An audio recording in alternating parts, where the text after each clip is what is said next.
Now, there is the issue about the former deputy party leader and the plans that the party had in place to replace him for that position. And we also understand that there is a party coming in parliament to make changes in committee positions as well as House leadership positions to remove or to rid of people who are perceived to have been allies of the former deputy party leader. Could you please confirm that? And what are our party leaders? And this chief, before you answer that, is he the former? Yeah, I think on this party I'm fairly certain he might not be coming back because the membership here is fairly aligned to ensure that we usher in new leadership. I think it's important to end the toxicity and the ethnicity that we saw, the constant, run-ins. A man who sits in cabinet then goes and says something totally different, constantly putting the government and the party on the back foot. It's important for us to bring this matter to closure so that we can now move on other agenda that the Kenyan people voted us for. And I think he has marred the political environment so much so that the things that this party has been doing and this government has been doing have been literally submerged into these shenanigans that he has created around. I think, Kirui, most important in life that no court can ever give you is relationship. No court can ever give you relationship. No court can ever give you respect. No court can ever give you leadership. If everybody else has denied it, no legal or judicial process can restore it. But as we respect the courts, we will prosecute and wait for the outcome of the court, at whatever time and space. But I am quite certain that the political vehicle or the political situation has moved on. I think in the minds of many of us, I am actually waiting for the new deputy party leader so that we can be able then to run a party that is effective, coherent, and focused on the plan and the manifesto. So that is the reality, as it were.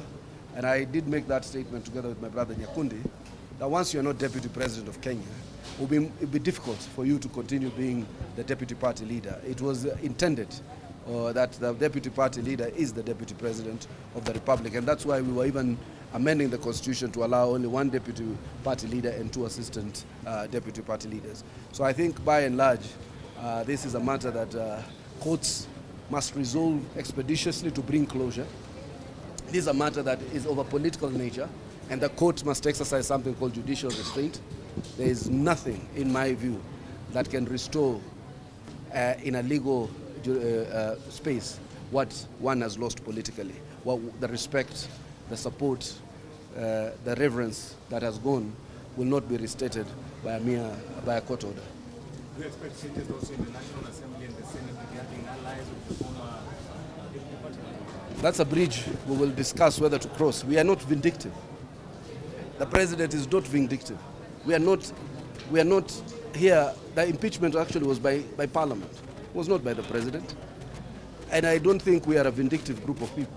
There are people who continue to serve in various capacities, and they will continue to serve because they were elected or appointed to serve in those positions. And I think they would only need to align, because if you are a committee chair, there is a majority opinion that will carry the day.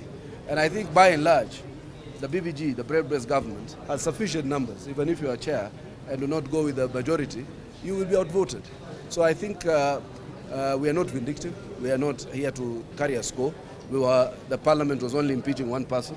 The party is only removing one person. Anybody else who aligns is at will to move on with the party. I know you. This process must stand for the party. No, we are waiting for the conclusion of the process in the courts. But then the party process is very simple. It can even be at 6 a.m. in the morning. It can be held at 6 a.m. and by 6:30 you are not the deputy party leader. There's a NEC that appoints you, and there's the process of revocation. So I think that shouldn't be much of a challenge. I think once the process in the in courts has been concluded, I think it is only suffice to say that we will sit down as a party and only ensure that we now replace the party leader with the new deputy, the deputy party leader with the new deputy president. And I am confident that will be in favor of Kithure Kindiki. Would it be right to say that if Kindiki is the new deputy president, it will be your new deputy president? Yeah, absolutely. That would be right. Once Kindiki is sworn in, he will be sworn in, God willing. We are very confident. I speak from my own mind. Which deputy president of which government and of which president and of which parliament and of which party are you going to be of? We've all rejected you resoundingly. So what you do, you clutch on straws and try to stir and muddy the waters further. When we started this government, we started the shareholding theory, totally derailed us from our development agenda. You go then ahead and start sijui mitego issues, mara sijui 1 shilling, one vote, 1 man. Then now you go into these other shenanigans. I think it's important that he puts these matters to rest. He wants to go regroup himself and reorganize politically. We wish him the best, as Aaron had said it in the impeachment process. But let us move on. I don't think there is anyone who will accept any other situation other than what is reasonably legitimate and what we need to take judicial notice of. How will he be deputy president to anybody?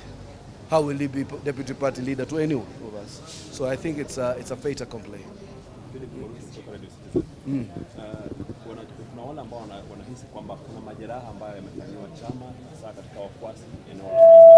Mnapanga mikakati yoyote ya kuweza kushughulikia hilo? Hili jambo halikuhusisha Mlima.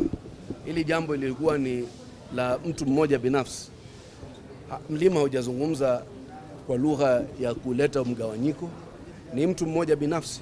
Wako viongozi vijana wazuri kabisa kutoka Mlima wamesimama na Wakenya wengine. Ndini Nyoro, kina Kimani Ichung'wah, kina ndugu zetu kama vile kina Eric Wamumbi. Ndindi kidogo limeona ako hapo katikati. Watu kama vile kina Jen Kagiri na wengine.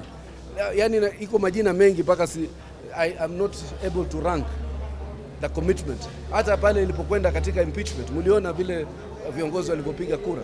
Magavana wale wamesimama na William Ruto, kina Cecily Mbarire, kina Waiguru na wengine. Kwa hivyo hakuna mtu akona vita na Mlima. Mimi wengine, hakuna mtu hapa akona vita na Mlima. Kama mtu ameambiwa kuna vita na Mlima, ama mtu wa Mlima amefikiria kuna vita na wao ama sisi tunapigana, basi amejishawishi ama amejihadaa kwa namna zake. We are only dealing with a problem ambayo ilikuwa imedhiri. Nyote mnaishi ndani ya hii Kenya, mumeona vile ilivyokuwa akiendesha siasa, muliona vile alivyokuwa kikejeli uongozi, mumeona. Wewe unaambia wenzako hati mpaka Disemba hii msipojisalimisha mnatoka. Ukimaliza hili analeta lile, ukimaliza lile anazua lile. It's important for the country and the leadership and the government and the party to have stability and end the toxicity so that we can proceed with the issues around delivering for this country. Kwa hivyo hakuna mtu, naweza kuhakikisha hakuna mtu mwenye vita na Mlima, hakuna mtu ambaye hako na ghadhabu na Mlima. Sisi tulikuwa tunaendeleza mtazamo wa kumondoa mamlakani kiongozi mmoja ambaye ameleta uhasama mkubwa katika serikali na katika chama. Hakuna zaidi hapo. How concerned is the president given the vacancy in the party ranks, and does the president fear losing the Mount Kenya vote in 2027? I wouldn't say that I speak for the president on this matter. The president is steady. I think he has studiously continued his responsibilities as president, even as Parliament proceeded with the impeachment exercise. And we are not in any way worried of any constitutional lacuna. The Deputy President of Kenya is designated as Kindiki. There is no constitutional crisis, there is no crisis in government. People continue to serve in their various capacities, and every role and function and services of government continues to operate in a situation of normalcy. So I don't think there's any. In terms of the Mount Kenya vote, we are continuing to evoke a perception that there's a shift. I can tell you, if we go to elections today and the president is able to position his agenda on what he has done for the country and the various political formations and regions, I think the record will speak for itself, particularly at that time when we get to the 2027 elections. Ya mwisho hiyo tafadhali. Checker from Inoro, you said that Mlima haitagawanyishwa. You want to speak to Mlima, which message would you give them right now? Which Message would you give now to people Mlima when you want to feel kama they've been betrayed? hizo hisia nimezisikia, lakini hapa ndani ya hichi chama tuko na vijana wengi sana kutoka Mlima, na katika wabunge wetu tuko na wengi sana, na wanajua hakuna mtu ambaye anapigana na wao ama anashindana na wao ama ako na azma ya kuleta uhasama baina Mlima na maeneo mengine ya Kenya. In fact, wao kama ujumbe ni wa kuwapa, wampekue zaidi huyu jamaa Rigiji. Amewaletea toxic narrative, amewaleta uhasama mkubwa sana, amewafanya wafikirie wamedhulumika, wakati katika kushirikishwa katika serikali kila mtu amepatiwa nafasi yake, wakati wa mamlaka ya serikali kila mtu amepatiwa uwezo wake ama madaraka yake, wakati ya jambo lolote linaloendelea kila mtu amepatiwa uzani wake moja kwa moja. Akaanza hii uhasama, anaweka wenzake katika hali ya shida sana. Anataka kuwapiganisha wenzake na Wakenya kwa maslahi yake. Anataka kuwapeleka wenzake labda katika upinzani kwa hisia zake za kibinafsi. Anataka kutuletea sisi uhasama ule wa ukabila tuliokuwa nao hayo miaka iliyopita. Kwa hivyo yule mtu wa kuchunguzwa na kupekuzwa na kuulizwa hayo maswali ni huyo Rigiji mwenyewe. Bila amewaweka wenzake waliokuwa hawana kitu, hawana shida yoyote kwako katika serikali, kuanzia ngazi ya deputy president na katika wizara kubwa ya hazina, wizara za usalama na wengine, katika kamati kubwa ndani ya bunge la seneti na bunge la kitaifa, katika ngazi zote nyingi za mashirika ya kiserikali, wenyekiti. Analeta uhasama ya wenzake, anawatia fitina, anatia fitina wa Kenya wengine. Huyu ni kiongozi fisadi kabisa, social corruption. Hiyo ndio social corruption, wakati unazusha shida ambayo haiko, shida ambayo inakuhusu wewe, si wenzako wengine. Na mimi as a Kenyan who's no longer young, I had actually believed through the Hustler Nation narrative we were on the course to creating a country that was en route to ending ethnicity once and for all. Kama unakumbuka vizuri, mabepari katika Mlima Kenya hawakuunga mkono huu muungano wetu. Ni wale watu wa chini, wa ngazi za chini, wakaleta revolution ya kisiasa. Tukasema tunaleta mpangilio mpya wa kiuchumi ambao unahusisha kila mtu. Lakini yeye akajaribu kuturudisha pale pale.